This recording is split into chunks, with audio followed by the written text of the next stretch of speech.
Voilà, bonjour ou bonsoir, chers tous. Ça dépend de l'endroit où vous êtes. C'est toujours le délégué Prince pour vous aider en info 1. Voilà, pour ceux qui ne me connaissent pas, voilà ma photo. Voilà, pour ne pas dire que c'est un fantôme qui vous parle.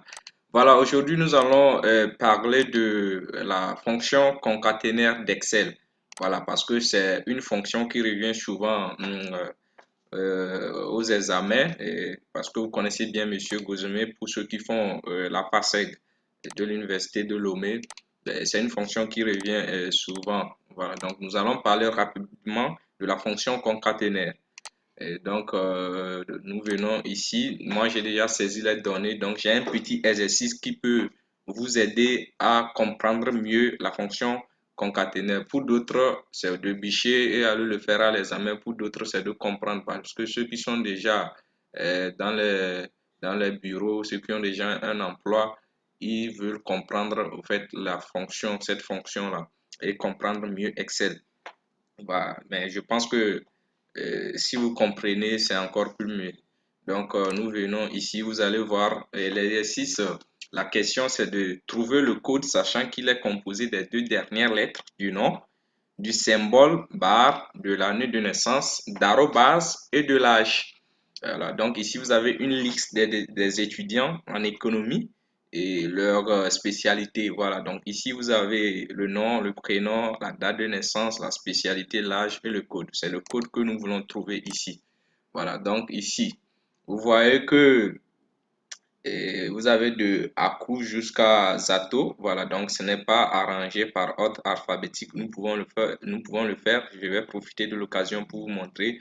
Donc, vous sélectionnez de Aku jusqu'à Zato. Vous faites clic droite et vous allez au niveau de trier. Vous venez, on dit de trier de A à Z ou bien de Z à A. Donc, nous choisissons la première option. De A à Z, maintenant, vous allez voir que c'est classé par ordre alphabétique, c'est-à-dire de Adom jusqu'à Zato. Voilà, donc revenons sur notre exercice. Ici, quelle fonction faut-il utiliser? C'est la fonction dont je parlais. Voilà, comme je le disais, la fonction concaténaire revient souvent à l'examen. Donc, cette fonction, quelle est la définition de cette fonction concaténaire? Donc, la fonction concaténaire en Excel assemble plusieurs chaînes de caractères pour n'en former qu'une. C'est-à-dire, lorsque vous avez des caractères dans des cellules différentes aussi, vous pouvez réunir dans la même cellule qui est la cellule active. Par exemple, nous avons ici Adom Meza et nous avons ici sa date de naissance et sa spécialité. Donc, nous pouvons réunir Adom Meza, ceci dans cette cellule qui est la cellule active. Mais ici, la question n'est pas ça. La question, c'est de trouver le code, sachant qu'il est composé de des deux dernières lettres. Donc ici, c'est quelque chose que nous allons mettre dans cette cellule active. Donc concaténaire, comme je viens de le dire, concaténaire, test 1, test 2, test 3. Ces tests-là peuvent exister déjà ou ne pas exister. Donc ça dépend de la configuration de votre exercice. Donc ici, par exemple, on dit de trouver le code sachant qu'il est composé des deux dernières lettres. Donc les deux dernières lettres, par exemple, parce qu'on va se baser sur la première personne qui est Adom. Les deux dernières lettres de son nom, c'est OM. Voilà. Mais nous ne pouvons pas écrire OM. Maintenant, comment le sélectionner? Donc, la formule est la suivante. Donc, on va dire égal concaténaire, parce que concaténaire, c'est pour ceux qui utilisent les fonctions antérieures qui sont inférieures à Excel 2016 et aussi Excel mobile et Excel web. Donc, cette fonction, par exemple, est remplacée par concat. Il n'y a pas concaténaire, c'est C-O-N-C-A-T. Donc, pour ceux qui utilisent Excel 2016-2018. Donc, ici, pour ceux qui utilisent Excel inférieur à 2016, donc vous allez voir, on écrit alors concaténaire et vous ouvrez la parenthèse, on dit des deux dernières lettres. Ah, nous allons utiliser une fonction qui est la fonction droite.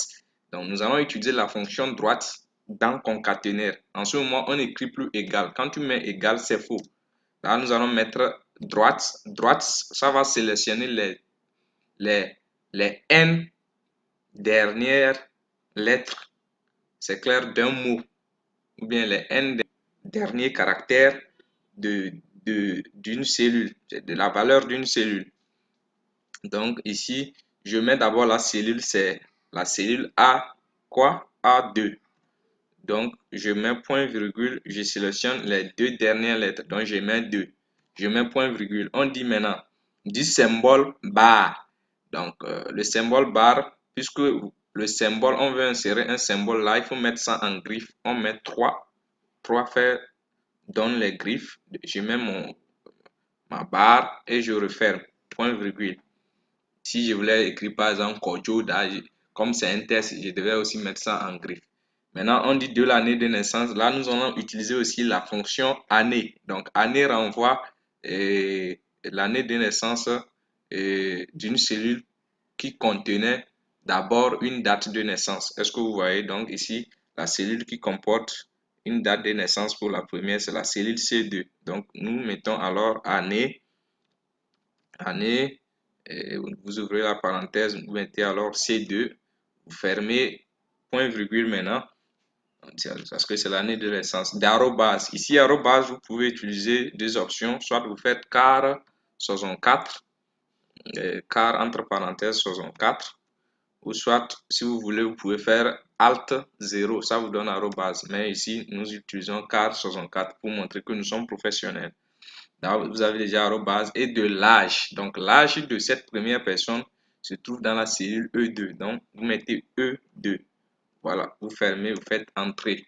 En ce moment, vous avez le code de chacun. Vous voyez, par exemple, je prends au hasard une personne qui est Fadina Kabore. Donc, vous voyez que les deux dernières lettres de son nom, c'est ça qui est Na, et de Bar, là, qui est ici Bar, son année de naissance 1996, et, vous avez aussi son âge qui est 24. Voilà, merci. Nous allons continuer la prochaine fois et on va parler de la fonction si, parce que ça revient aussi souvent. Merci et à la prochaine.